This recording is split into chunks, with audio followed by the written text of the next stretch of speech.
زمانہ جاہلیت میں اولاد کے حقوق کو والدین کے مرتبہ اور تکریم کے خلاف سمجھا جاتا تھا، لیکن اسلام نے والدین پر اولاد کے حقوق کی بھی نصیحت یعنی تاکید کی ہے۔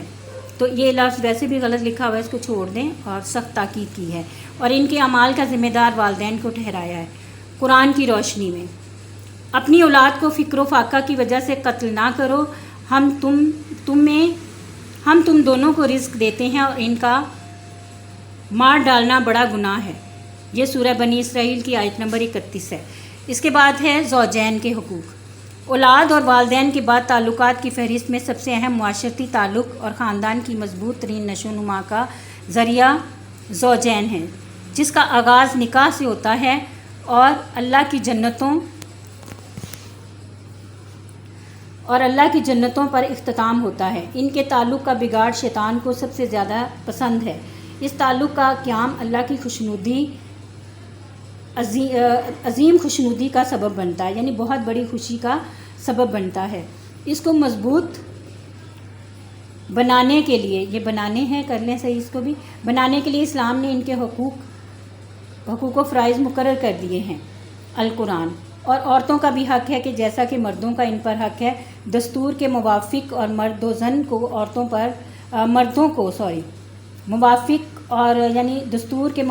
دستور کے مطابق مردوں کو عورتوں پر فضیلت حاصل ہے۔ دوسرا ہے، اور اللہ کی نشانیوں میں سے ایک یہ ہے کہ اس نے تمہاری جنس سے تمہاری بیویاں پیدا کی تاکہ تم ان سے سکون پاؤ اور تم میں مہر و محبت پیدا کر دی۔ احادیث نبوی صلی اللہ علیہ وآلہ وسلم، تیری بیوی کا بھی تجھ پر حق ہے، تم میں سے بہتر وہ ہے جو اپنے گھر والوں کے لیے بہتر ہو۔ ٹھیک ہے بچوں، قرآن کے 2 بیانات اور 2 احادیث کے بیانات سے زوجین کے حقوق و فرائض کا پتہ چل گیا۔ ایک کے حقوق ہوتے ہیں، دوسرے کے فرائض۔ اس کے بعد نیکسٹ ہے رشتہ داروں کے حقوق۔ اسلام رشتہ داروں کے حقوق پر بہت زور دیا ہے، کیونکہ معاشرتی زندگی میں انسان کا واسطہ اہل خانہ کے بعد سب سے زیادہ انہی سے پڑتا ہے۔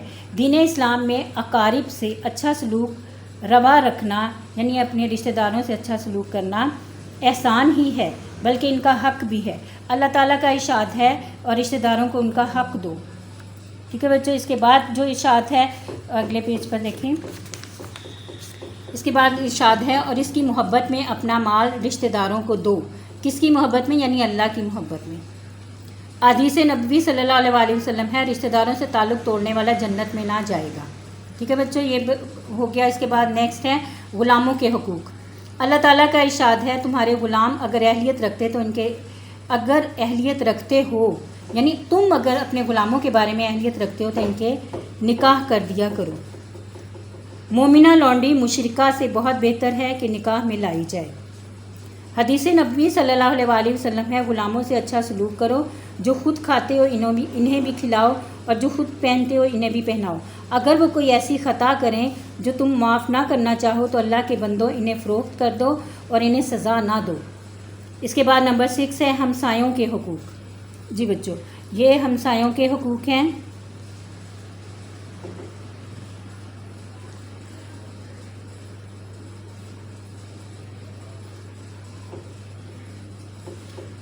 ہمسایوں کے حقوق، اسلام نے ہمسایہ کو تقریباً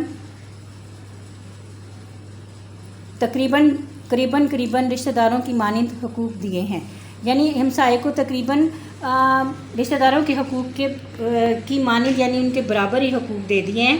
ہمسائے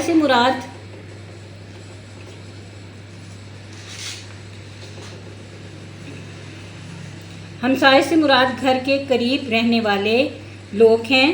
اسے عربی میں جارن کہتے ہیں۔ حضرت عائشہ رضی اللہ تعالیٰ عنہ نے حضرت محمد صلی اللہ علیہ وآلہ وسلم سے دریافت فرمایا کہ میرے دو پڑوسی ہیں، میں تحفہ بھیجنا چاہوں تو کس کو بھیجوں؟ آپ صلی اللہ علیہ وآلہ وسلم نے فرمایا جس کا گھر قریب تر ہو۔ قرآن پاک میں اللہ تعالیٰ کا ارشاد ہے، اور اللہ نے تم لوگوں کو ہمسایہ قریب اور بعید یعنی دور کا اور پہلو کے ہمسایہ کے ساتھ نیکی کا حکم دیا ہے، یعنی ہر طرح کے ہمسائے کے ساتھ، جو دور رہتا ہے، جو نزدیک رہتا ہے، جو بالکل آپ کے گھر میں ہے، ان کے ساتھ اچھا سلوک کرنے کا یعنی نیکی کا حکم دیا ہے۔ سورہ نساء کی آیت نمبر 36 ہے۔ حدیث نبوی صلی اللہ علیہ وآلہ وسلم ہے، اللہ کی قسم مومن نہ ہوگا، اللہ کی قسم مومن نہ ہوگا، اللہ کی قسم مومن نہ ہوگا جس کا پڑوسی اس کی شرارتوں سے محفوظ نہیں۔ ایک بار آپ صلی اللہ علیہ وسلم نے فرمایا، حضرت جبرائیل علیہ السلام مجھے بار بار پڑوسی کے ساتھ حسن سلوک کی تاکید کرتے رہے، یہاں تک کہ مجھے گمان ہونے لگا کہ اللہ تعالیٰ ہمسائے کو وراثت میں شریک نہ کر دے۔ اس کے بعد نیکسٹ ہیڈنگ ہے غیر مسلموں کے حقوق۔ اسلام نے شہری مسلم ہوں یا غیر مسلم ان کے حقوق کا مکمل تحفظ کیا ہے۔ نبی کریم صلی اللہ علیہ وسلم نے فرمایا، قیامت کے دن سب سے پہلے حقوق العباد کی باز پرس ہوگی، یعنی حقوق العباد کے بارے میں، بندوں کے حقوق کے بارے میں پوچھا جائے گا۔ یہی وجہ ہے کہ اسلام نے اپنی ریاست میں غیر مذاہب کے بھی حقوق مقرر کر دیے ہیں اور شفقت و صلہ رحمی کی تلقین کی ہے۔ صلہ رحمی کہتے ہیں دوسروں کے ساتھ، یعنی اپنے رشتہ داروں کے ساتھ اچھا سلوک کرنا، اور شفقت و صلہ رحمی کی تلقین کی ہے۔ اس کے بعد نیکسٹ دیکھیں، قرآن میں جو بیان ہوا ہے یا جو فرمایا گیا ہے وہ ہے سورہ مائدہ کی آیت نمبر 8 ہے، اور کسی قوم کی دشمنی کے باعث انصاف کو ہرگز نہ چھوڑو، عدل کرو، یہ تقویٰ کے زیادہ قریب ہے، دین میں کوئی جبر نہیں۔ حدیث نبوی صلی اللہ علیہ وسلم ہے، ام المومنین حضرت صفیہ رضی اللہ تعالیٰ عنہ نے اپنے 2 یہودی رشتہ داروں کو 30,000 روپے صدقہ میں دیے جبکہ حضور صلی اللہ علیہ وسلم زندہ تھے اور آپ صلی اللہ علیہ وسلم نے منع نہیں فرمایا۔ اس کے بعد نیکسٹ ہیڈنگ ہے بیماروں کے حقوق۔ نبی کریم صلی اللہ علیہ وسلم نے فرمایا، جس نے مریض کی عیادت کی جب تک وہ واپس نہ لوٹے تب تک وہ جنت کے باغ میں ہے۔ یہ مسلم کی حدیث ہے، یہ بک کا نام ہے بچوں۔ اس کے بعد اگلی ہیڈنگ ہے یتیموں کے حقوق۔ آپ صلی اللہ علیہ وسلم نے یتیموں کی نگہداشت اور حقوق کی ادائیگی کی فضیلت بیان کرتے ہوئے شہادت کی انگلی اور درمیانی انگلی کو ملا کر فرمایا، میں اور یتیم کی نگہداشت کرنے والا جنت میں یوں ساتھ ساتھ ہوں گے، یعنی جس طرح آپ صلی اللہ علیہ وسلم کی 2 انگلیاں ساتھ ساتھ تھیں، اس طرح یتیم کی کفالت کرنے والا حضور صلی اللہ علیہ وسلم کے ساتھ ساتھ ہوگا۔ جی بچوں، یہ سوال نمبر 1 مکمل ہو گیا۔ یہ حقوق بتائے گئے ہیں بندوں کے، اور ان کی فہرست بھی بنا دی اور ان کی وہ تفصیل بھی تھوڑی تھوڑی بتا دی ہے۔